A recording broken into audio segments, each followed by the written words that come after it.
Morning students, in previous video we have studied about debentures. What is debentures? What type of debentures a company can issue and what are the different features and advantages of the debentures. Now today we are going to study about the presentation of debenture in our balance sheet. यानी हम balance sheet में debentures को कैसे represent करेंगे, means presentation of debenture in balance sheet, यानी balance sheet में इसको कैसे शो कराएंगे. As we know that debentures are the part of companies डेब्ट और लोन, यानी डिबेंचर जो होते हैं कंपनी की डेब्ट या लोन का पार्ट होते हैं और लोन हमारे लिए क्या होता है, लायबिलिटी. तो जब हम बैलेंस शीट बनाते हैं कंपनी की, तो जो कंपनी की बैलेंस शीट होती है उसे हम शो जो कराते हैं, जैसे मैंने आपको बताया था फॉर्मेट ये होता है इसका, पर्टिकुलर और नोट नंबर और ये करंट ईयर अमाउंट और ये प्रीवियस ईयर अमाउंट, यही होता है. तो ये इक्विटी एंड लायबिलिटी हमारी साइड होती है, इक्विटी एंड लायबिलिटी. और इसमें जो हेडिंग पड़ती है, हेडिंग हमारी होती है सी वाली, नॉन करंट लायबिलिटी.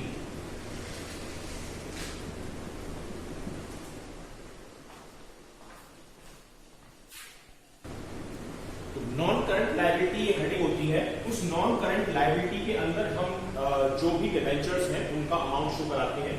और नोट्स टू अकाउंट में कैसे दिखाते हैं हम इसको, नोट्स टू अकाउंट जब हम बनाते हैं तो उसके लिए यहां हेडिंग लिखते हैं हम नॉन करंट लायबिलिटी, जो इसकी हेडिंग है, और उसके अंदर लॉन्ग टर्म बोरोइंग,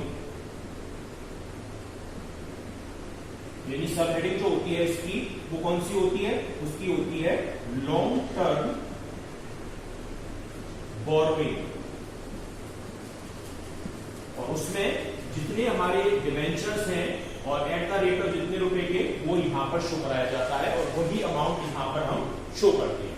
तो इस तरीके से हम डिबेंचर्स को अपनी अकाउंटिंग बुक्स में शो करते हैं. इसका एग्जांपल ले लीजिए आप, इसका एग्जांपल दूं आपको. तो एग्जांपल में अगर सपोज कीजिए किसी कंपनी ने, सपोज कीजिए 9% डिबेंचर्स इशू किए, 10,000 9% debentures of 10 rupees each, 10,000 9% debenture issue किए. मैंने बताया था 9% का मतलब है ये नेम है और 9% कंपनी इस पर इंटरेस्ट पे करेगी. तो जब हम नोट्स टू अकाउंट्स बनाएंगे, नोट्स टू अकाउंट, तो वहां पर हम लिखेंगे किसकी कैलकुलेशन कर रहे हैं हम, लॉन्ग टर्म बोरोइंग. और उसमें क्या आएगा, 10,000 9% debentures at the rate of 10 rupees each. और ये अमाउंट कितना हो जाएगा, 10,000 रुपीज का 10 रुपीज से 1 लाख रुपीज, तो 1 लाख रुपीज ये अमाउंट हो जाएगा. अब जब हम बैलेंस शीट प्रिपेयर करेंगे तो बैलेंस शीट में हमारी साइड तो वही होती है, इक्विटी एंड लायबिलिटी, लेकिन उसमें हेडिंग कौन सी होगी हमारी, नॉन करंट लायबिलिटी. और नॉन करंट लायबिलिटी में सब हेडिंग कौन सी होगी, लॉन्ग टर्म बोरोइंग. और वहां पर लॉन्ग टर्म बोरोइंग में हम ये 1 लाख रुपीज यहां शो कराते हैं. तो इस तरीके से हम अपनी बैलेंस शीट को यहां पर प्रिपेयर करते हैं when we issue debentures. Now, we are going to study about issue of debenture for cash. Issue of debenture for cash means अगर हम कैश बेसिस पर डिबेंचर्स को इश्यू करें तो कैसे किया जाएगा. तो डिबेंचर जो इश्यू होते हैं कैश के बेसिस पे, वो 3 टाइप से होते हैं. इश्यूड एट पार, ये आप शेयर में भी पढ़ चुके हैं, means at face value, means अगर 100 रुपीज का डिबेंचर है और हम 100 रुपीज में ही उसे इश्यू कर रहे हैं, तो it is called debenture issued at par. The second one is debenture issued at premium. Premium means when debentures issued at higher price than the face value. Means अगर हम डिवेंचर तो 100 rupees का है वो हम 110 रुपीज में issue कर रहे हैं, मीन्स फेस वैल्यू से भी ज्यादा प्राइस में, तो ये क्या कहलाएगा? Debenture issued at premium. और third one is debenture issued at discount. देखिए जो आपने शेयर में पढ़ा, तो शेयर डिस्काउंट पर इश्यू नहीं हो सकते, पर डिवेंचर्स को आप डिस्काउंट पर इश्यू कर सकते हैं। सपोज 100 रुपीज का डिवेंचर है लेकिन आप उसे 90 रुपीज में इश्यू कर रहे हैं, means less than its face value, तो it is called debenture issued at discount. Now same वहां पर है कि मिनिमम सब्सक्रिप्शन का क्राइटेरिया पूरा होना कंपलसरी होता है। What is minimum subscription? Minimum subscription means the criteria in which company must have received a particular amount of applications. Means suppose 10,000 किसी कंपनी ने डिवेंचर्स को इश्यू किया, तो 10,000 डिवेंचर इश्यू करने के बाद मिनिमम कितने शेयर सब्सक्राइब होना कंपलसरी है बाय द पब्लिक। तो लेकिन शेयर के केस में एक जो क्राइटेरिया था वो 90% का था, लेकिन डिवेंचर के केस में ये क्राइटेरिया 75% का होता है। Means A company must have a minimum applications of debenture at least 75%।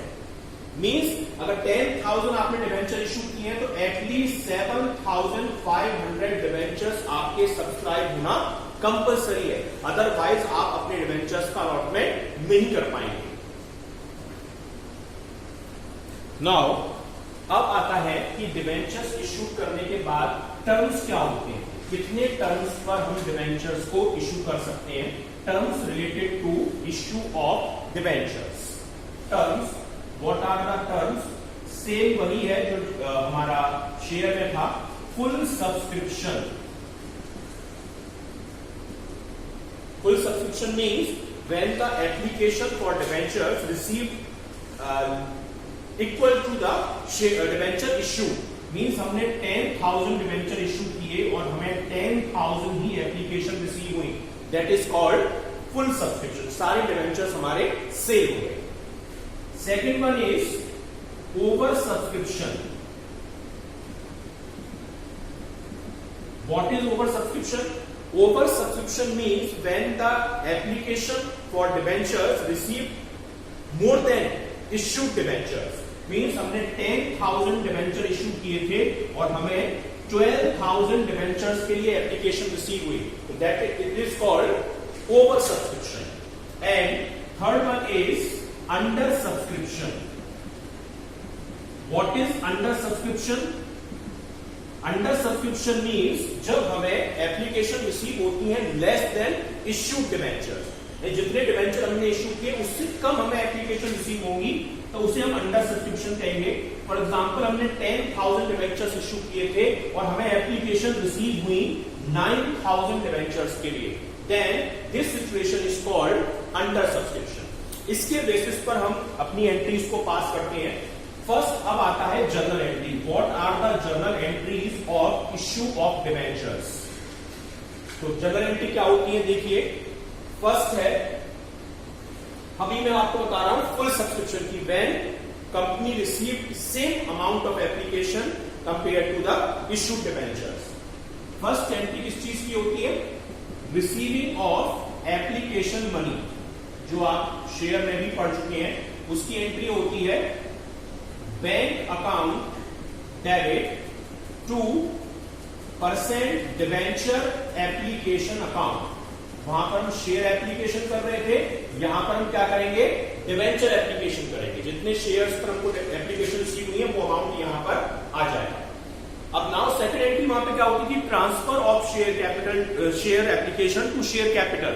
यहां पर भी यही होगी, लेकिन यहां पर हम शेयर कैपिटल में ट्रांसफर नहीं करेंगे, हम डिवेंचर अकाउंट में ट्रांसफर करेंगे। तो सेकंड एंट्री क्या होगी? Transfer of application money to debenture account. उसकी एंट्री क्या होगी? Debenture application account debit to % debentures account. यानी जितना अमाउंट हमें एप्लीकेशन शीट में रिसीव हुआ है उतना अमाउंट हम ट्रांसफर कर देंगे किसमें, डिवेंचर्स अकाउंट में। ये परसेंट का मतलब है जो स्पेसिफिक परसेंटेज आपको क्वेश्चन में दे रखा होगा कि कितने परसेंट वाले डिवेंचर्स आपने इश्यू किए हैं। Now the third entry will B of due of allotment money, यानी अब आप पब्लिक से अलॉटमेंट का अमाउंट कॉल कर रहे हैं, तो उसकी एंट्री क्या होगी, उसकी एंट्री होगी debenture allotment account debit 2% debenture account. Clear?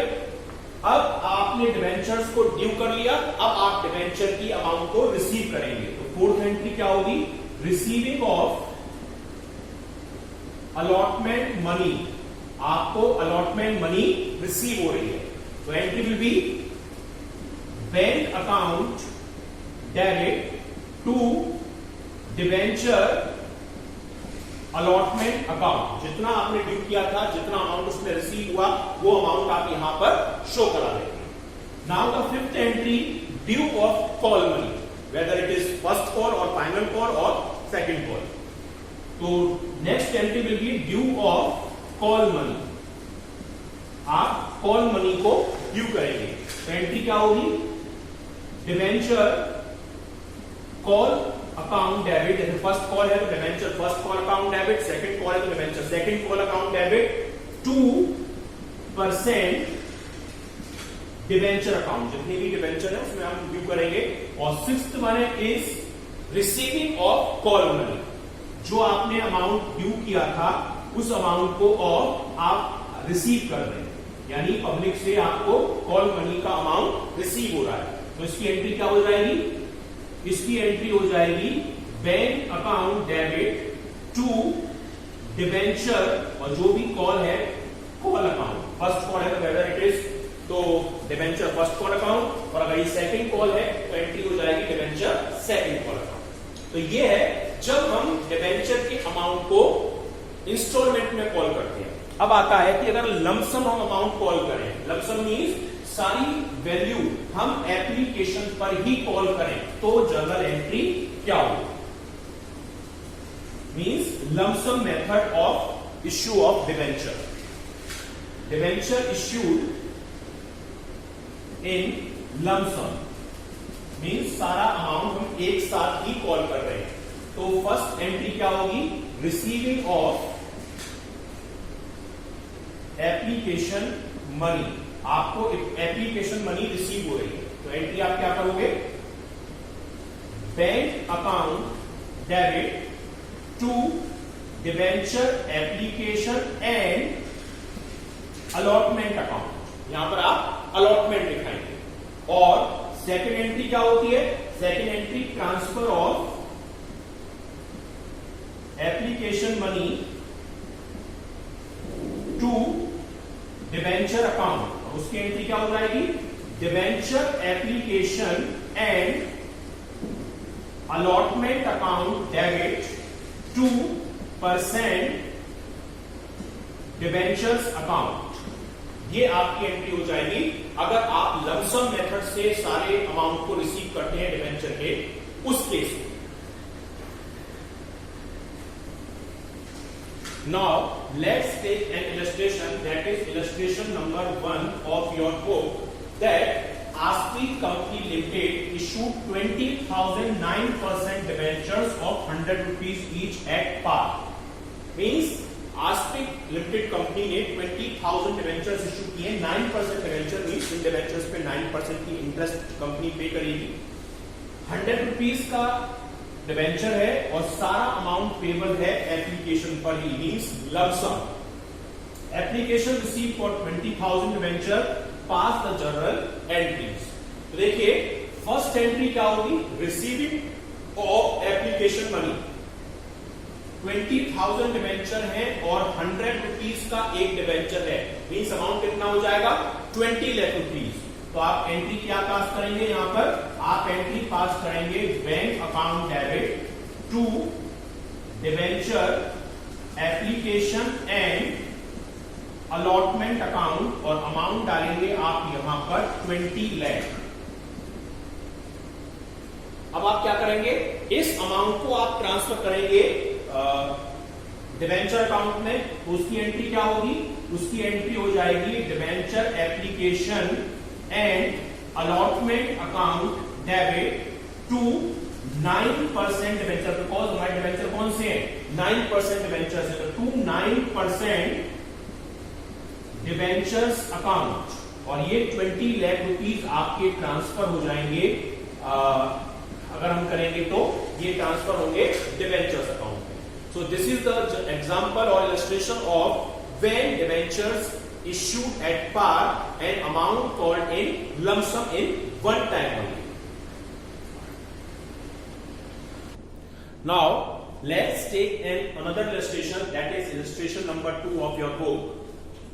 Hammer Limited issued for 4,000 10% debentures of 100 rupees each. Means 10% interest वाले डिवेंचर्स 4,000 Hammer Limited ने इशू किए हैं, और डिवेंचर की प्राइस है 100 रुपीज पर डिवेंचर, और अमाउंट कैसे पेबल है, 20 रुपीज तो पेबल है एप्लीकेशन पर, और बैलेंस अमाउंट अलॉटमेंट में. देखिए 100 रुपीज का डिवेंचर है, अगर आप 20 रुपीज एप्लीकेशन पे मांगेंगे तो बैलेंस अमाउंट कितना होता है, 80 रुपीज, जो आप अलॉटमेंट पर कॉल कर रहे हैं. डिवेंचर्स रिडीमेबल आफ्टर 4 ईयर, इन डिवेंचर का पेमेंट कंपनी को 4 इयर्स के बाद करना था, लेकिन इस लाइन का अभी फिलहाल हमारी जर्नल एंट्री पर कोई इंपैक्ट नहीं पड़ेगा, जब रिडेम्पशन होगा तब हम उसको देखेंगे. All the application received and allotted accordingly, pass the journal entry. देखिए फर्स्ट जर्नल एंट्री हमारी क्या होगी, रिसीविंग ऑफ एप्लीकेशन मनी. तो एंट्री क्या है, मैंने आपको लिखाई है, bank account debit to debenture application account. अब हम यहां पर अलॉटमेंट नहीं लिखेंगे, क्योंकि यहां पर पार्ट पेमेंट रिसीव कर रहे हैं. 4,000 डिवेंचर्स हैं और 20 रुपीज की एप्लीकेशन की वैल्यू है, तो 4,000 डिवेंचर पर 20 रुपीज के रेट से में कितना अमाउंट रिसीव होगा, 80,000 रुपीज. तो ये अमाउंट हम एंट्री पास करेंगे 80,000 रुपीज से. Now we have to transfer the amount of application to debentures account. तो सेकंड एंट्री हमारी क्या होगी, second entry will be debenture application account debit to 10% debentures account, because हमारे डिवेंचर कौन सी इंटरेस्ट वाले हैं, 10% इंटरेस्ट वाले हैं. तो एंट्री क्या हो जाएगी, debenture application account debit to 10% debentures, और कितना अमाउंट रिसीव हुआ था हमें, 80,000 रुपीज. तो 80,000 रुपीज हम यहां पर ट्रांसफर कर देंगे, कहां पर, debentures account. Now we have to due the amount of allotment according to 80 rupees per debenture. 80 rupees के रेट से allotment ड्यू करना है, तो एंट्री क्या होगी, debenture allotment account debit to 10% debentures account. तो देखिए 4,000 डिवेंचर्स पर 80 रुपीज के रेट से कितना अमाउंट हमें रिसीव होगा, 3,20,000, जो हम उनको ड्यू कर रहे हैं. तो 3,20,000 रुपीज से हम ये अमाउंट ड्यू करेंगे, और लास्ट में हम ये अमाउंट को रिसीव कर लेंगे, रिसीविंग ऑफ अलॉटमेंट मनी. तो एंट्री क्या होगी, bank account debit to debenture allotment account, और ये 3,20,000 रुपीज हमें रिसीव हो जाएंगे, बिकॉज कोई एरियर यहां पर हमारा है नहीं. So this is the example of debenture issue when debenture issue at par and amount called in installment. Welcome back students. In previous part of video we have studied about the debentures. We have studied about meaning of debentures, various types of debentures and various terms used in issue of debentures. Now today we going to study about the accounting treatment of issue of debenture. So first one is disclosure of discount in balance sheet. Debenture of balance sheet means debentures को हम कैसे show कराते हैं, ये जब आप further आएंगे तो हम आपको उसको मैं आपको क्लियर बताऊंगा. नाउ है नेक्स्ट टॉपिक है इशू ऑफ डिबेंचर्स. हम डिबेंचर्स को किस तरीके से इशू करते हैं. By issuing of debentures means issue of certificate by the company under its seal which is acknowledgement of debt taken by the company. Means issue of debenture means company giving certificate to those person or public who applied for debentures, and this certificate is the acknowledgement that company raised fund as a loan from the public. The procedure of issue of debentures by a company is similar to the issue of shares. Means the total process of the issue of debenture mostly similar to the issue of shares. Like company firstly issued prospectus, then call applications and allotment and calls. On rejection of application and application money is refunded. Like share, if company rejected some applications, then company have to return the amount to the public. In case partial allotment, excess application money may be adjusted toward the subsequent calls. And like shares, if company has oversubscription, then it can be allotted on pro rata basis. यानी almost सारी जो process है वो similar to share ही है. Next देखिए कौन कौन से टर्म्स हैं जो डिबेंचर्स में इशू किए जाते हैं. Means when shares issued at face value और nominal value. What is face value? Nominal or face value of debenture determined by the company and mentioned on the face of the debenture certificate. Means the face value is the nominal or minimum price at which company can issue its shares, and it is this price is mentioned in the certificate of debentures. यानी जितनी price पर debentures की जो face value है. अब issue price क्या होती है?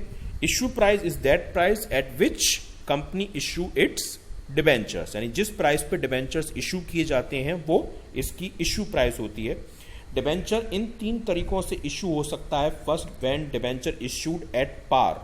पार का मतलब है same price. Means issue price और फेस वैल्यू दोनों सेम है. मींस 100 रुपीज का डिबेंचर है और कंपनी उसको 100 रुपीज में ही इशू कर रही है. Second one, company issued at premium. यानी जब इशू प्राइस ज्यादा होगी फेस वैल्यू से. मीन्स डिबेंचर है 100 रुपीज का लेकिन कंपनी ने उसको इशू किया है 110 रुपीज में, तो it is called debentures issued at premium. And debentures issued at discount. देखिए शेयर्स डिस्काउंट पर इशू नहीं होते थे लेकिन debentures can be issued at discount. Discount means when issue price of debenture is less than its face value. Means 100 rupees का debenture है लेकिन company उसको 90 रुपीज में ही इश्यू कर रही है. Then it is called debentures issued at discount. What are the other terms of issue of debentures? First one is when debentures issued at par. Par means जो मैंने आपको बताया कि फेस वैल्यू पर ही इशू की जाते हैं. मीन्स शेयर की और की इशू प्राइस और फेस वैल्यू दोनों सेम रहते हैं. When debenture issued at premium, यानी जिसमें डिबेंचर्स की इशू प्राइस जो है वो हाई होती है इट्स फेस वैल्यू से. और when debentures issued at discount, जब हम डिबेंचर्स की प्राइस को इसकी फेस वैल्यू से कम पर इशू करते हैं. तो ये सिमिलर वही चीज़ें जो मैंने आपको प्रीवियस में बताई.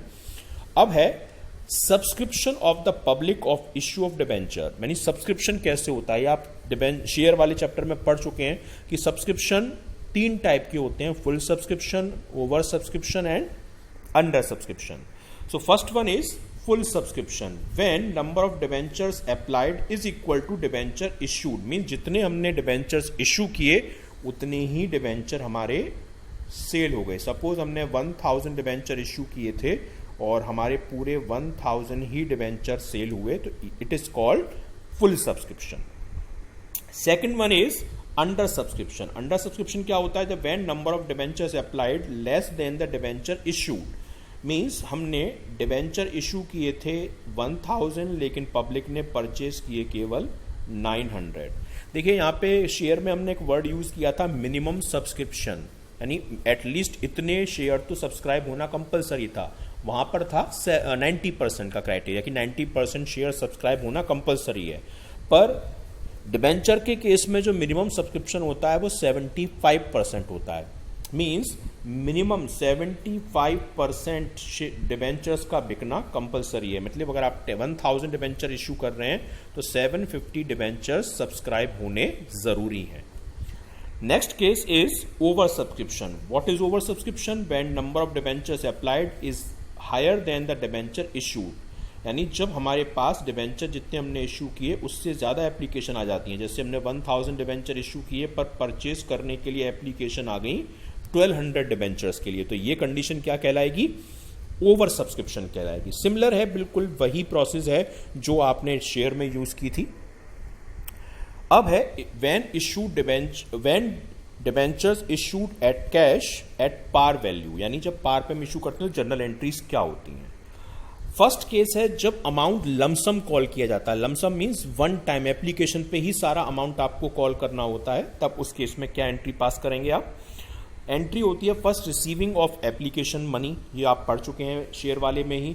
वहां एंट्री होती थी bank debit to share application and allotment. यहां एंट्री आप करेंगे bank account debit to debenture application and allotment account, यानी शेयर की जगह यहां पे आप डिबेंचर वर्ड यूज करेंगे. अब वहां पे क्या था कि हम शेयर के एप्लीकेशन के अमाउंट को शेयर कैपिटल में ट्रांसफर करते थे. यहां पर हम डिबेंचर एप्लीकेशन के अमाउंट को डिबेंचर अकाउंट में ट्रांसफर करेंगे. तो उसकी एंट्री क्या होगी? Debenture application and allotment account debit, यानी इस एंट्री में जो अमाउंट हमें रिसीव हुआ उसे ट्रांसफर करने के कहां? 2% डिबेंचर. ये परसेंट का मतलब है कि हर डिबेंचर के आगे एक pre specified rate of interest mention होती है, जैसे 9% और 10%, जो भी क्वेश्चन में गिवन होगी वो आप लगाएंगे. जैसे 9% डिबेंचर है तो 9% डिबेंचर्स अकाउंट, तो आप इसको ट्रांसफर कर देंगे 9% डिबेंचर्स अकाउंट में. ठीक है. अब when amount of debentures received in instalment, जब आपको अलॉटमेंट डिबेंचर्स का अमाउंट इंस्टॉलमेंट में रिसीव होता है. इंस्टॉलमेंट मींस जब आप उसे अलॉटमेंट, एप्लीकेशन, कॉल इनमें रिसीव करते हैं. तो देखिए एप्लीकेशन की एंट्री सेम वही है, वहाँ पे शेयर की जैसी ही हम वहाँ पे करते थे बैंक टू शेयर एप्लीकेशन. यहाँ एंट्री पास करेंगे bank account debit to debenture application. अब इसे ट्रांसफर करते थे हम, वहाँ पे एंट्री होती थी share application to share capital. यहाँ पे एंट्री हो जाएगी debentures application account debit to debentures account. ठीक है. अब आप अलॉटमेंट मनी को ड्यू करेंगे. ड्यू ऑफ अलॉटमेंट की एंट्री वहां पे होती थी share allotment to share capital. यहां होगी debenture allotment debit 2% debentures account. ठीक है. जो परसेंट क्या होता है, वो जो प्री स्पेसिफाइड रेट होता है इंटरेस्ट का, उसे हम यूज करते हैं. अब नेक्स्ट वन है, अब आप अलॉटमेंट के अमाउंट को रिसीव कर लेंगे. तो रिसीविंग ऑफ अलॉटमेंट की एंट्री क्या होगी? Bank account debit to debenture allotment account. ये वाली एंट्री आप पास करेंगे. जितना अमाउंट आपने ड्यू किया था अगर पूरा हो रहा है तो वो अमाउंट से ये एंट्री पास कर देंगे. अब है due of call money. First call या सेकंड कॉल जो भी है आपकी, उसे आप ड्यू करेंगे. तो एंट्री क्या होगी? Debenture account debit to call. कौन सी कॉल? अगर फर्स्ट कॉल है तो आप यहाँ पे फर्स्ट कॉल डाल देंगे कि debenture first call account debit to debentures account. और अगर ये सेकंड कॉल है तो आप यहाँ पर सेकंड कॉल लिख देंगे debenture second call account debit to debentures account. और फिर लास्ट में वो अमाउंट आप रिसीव कर लेंगे. रिसीव की एंट्री क्या होगी? Bank account debit to debenture call, यानी मींस फर्स्ट कॉल है तो फर्स्ट कॉल, सेकंड कॉल है तो to second call. So these are some journal entries when shares issued at par and amount called in lump sum or in installment. Now अब हम उसका इनसे related कुछ illustrations देखते हैं कि इलस्ट्रेशन कैसे इनको हम सॉल्व करेंगे. तो फर्स्ट इलस्ट्रेशन है आपकी बुक का. आस्पी कंपनी लिमिटेड 20,000 9% डिबेंचर. देखिए 9% डिबेंचर जो वर्ड है मीन्स इन डिबेंचर्स पे कंपनी 9% की इंटरेस्ट देगी. हमें फिलहाल करना कुछ नहीं है अभी इसका. Of 100 rupees each at par payable on application, यानी एप्लीकेशन पे ही सारा अमाउंट पे करना है 100 रुपीज पर डिबेंचर का. एप्लीकेशन रिसीव हुई 20,000 डिबेंचर्स के लिए, मीन जितनी डिबेंचर्स इशू किए थे उतनी ही एप्लीकेशन रिसीव हुई, मीन्स फुल सब्सक्रिप्शन. और डिबेंचर्स को 5 अप्रैल को अलॉटेड कर दिया गया. आपको जनरल एंट्री पास करनी है. तो देखिए फर्स्ट एंट्री क्या होगी आपकी? फर्स्ट एंट्री होगी रिसीविंग ऑफ एप्लीकेशन. 20,000 हमारी डिबेंचर्स की अमाउंट थी और 100 रुपीज का डिबेंचर था, मीन्स 20 लाख रुपीज. 1 अप्रैल को इशू किए तो bank account debit to debenture application and allotment 20 lakh rupees ये आ जाएंगे. अलॉटमेंट भी हमने साथ में क्यों किया? क्योंकि लमसम अमाउंट में हम कॉल कर रहे हैं. और अब हम इसको ट्रांसफर कर देंगे. ट्रांसफर कहां करेंगे? ट्रांसफर किया जाएगा ये डिबेंचर अकाउंट में। तो 5 अप्रैल को ट्रांसफर होगा। एंट्री क्या होगी? Debenture application and allotment account debit to 9% debenture. 9% क्या है? ये जो मैंने आपको बताया था, ये वैल्यू 9% की है। तो टू 9% डिबेंचर 20 लाख रुपीज ये ट्रांसफर हो जाएंगे, being allotment and application amount transfer to debentures account. तो ये जर्नल एंट्री आपको तब पास करनी है जब आप लमसम अमाउंट में डिबेंचर्स की एप्लीकेशन को रिसीव करेंगे। अगर इंस्टॉलमेंट में हो तो उसके लिए भी आप इलस्ट्रेशन देखिए। इलस्ट्रेशन नंबर 2 है, हैमर लिमिटेड इशू 4000 10% डिबेंचर। देखिए वहां पे 9% था, यहाँ 10% डिबेंचर है of 100 rupees each. This amount was payable as 20 rupees on application and balance on allotment. देखिए 100 रुपीज का डिबेंचर जिसमें आपने 20 रुपीज तो एप्लीकेशन पे कॉल कर लिए, तो अलॉटमेंट कितने अमाउंट का हुआ? 80 रुपीज का। Debentures are redeemable after 5 years. इस लाइन का मतलब है कि इन डिबेंचर्स का पेमेंट कंपनी 5 ईयर्स के बाद करेगी। आपको मैंने बताया था रिडीमेबल प्रेफरेंस शेयर एक स्पेसिफाइड पीरियड के बाद पेमेंट हो जाते हैं, पर फिलहाल हमें इससे अभी कोई मतलब नहीं है, जब पेमेंट होगा तब देखेंगे। Applications were received for issued and allotment was made to the applicant. यानी सारे डिबेंचर्स सेल हो गए, सब्सक्राइब हो गए और अलॉट कर दिए। आपको एंट्रीज पास करनी है और बैलेंस शीट भी प्रिपेयर करनी है। तो देखिए फर्स्ट एंट्री क्या होगी आपकी? फर्स्ट एंट्री होगी रिसीविंग ऑफ एप्लीकेशन मनी। कितने आपने इशू किए थे? आपने 4000 डिबेंचर इशू किए थे जिसमें 20 रुपीज की एप्लीकेशन थी।